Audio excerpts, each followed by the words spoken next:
What's up, YouTube? Welcome back to my channel. Today we're going to be listening to Jay Prince's co-sign of Errol Free Smoke Jr., aka The Truth, aka Man Down.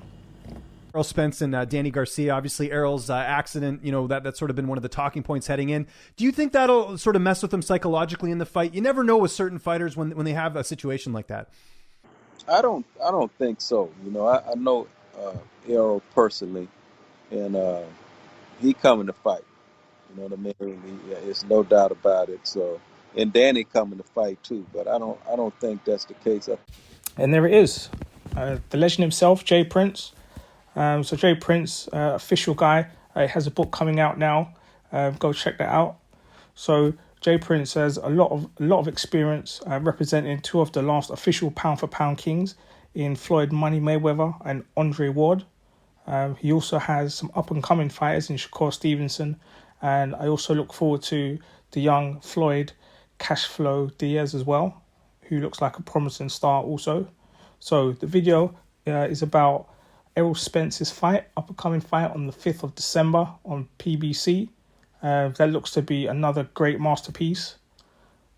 He's going to be fighting Danny Swift Garcia, a fighter who always comes to fight, always looks sharp, always comes with heavy hands, huge haymakers, and always looks to hurt his opponent.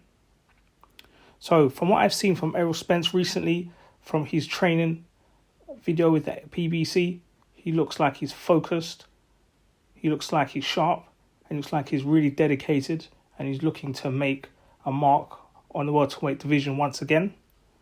And I also look at Errol Spence's recent interviews as well. From what I see from his demeanour, he seems to be a new cutting-edge version of himself. Much like Jamel Charlo, where some of the questions that he answers very sharp.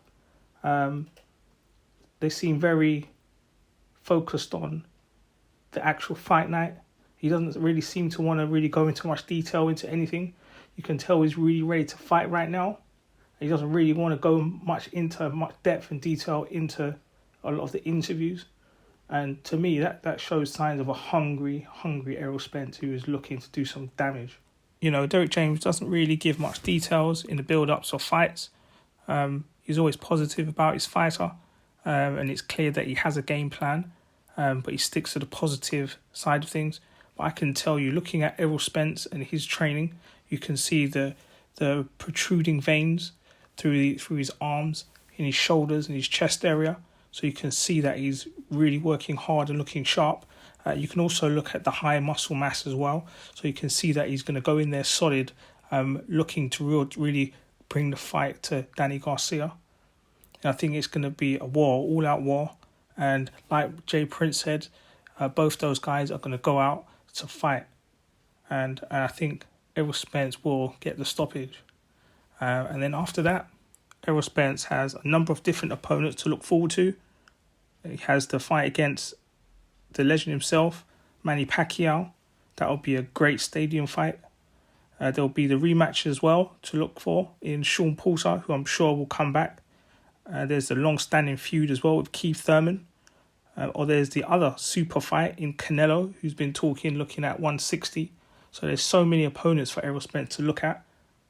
So when you look at Terence Crawford and his comments that he's not willing to accept the 60-40 deal, and you look at that, you say, well, what has he got? Who's he going to fight? The only fight he's got is Bob Arum. Maybe he can do a 50-50 fight with Bob Arum. That would be more challenging, way more entertaining and challenging than him not wanting to take 60-40 against Errol Spence. But that's another story, and we'll see how it all goes. December 5th, PBC. Let's get it. Thank you.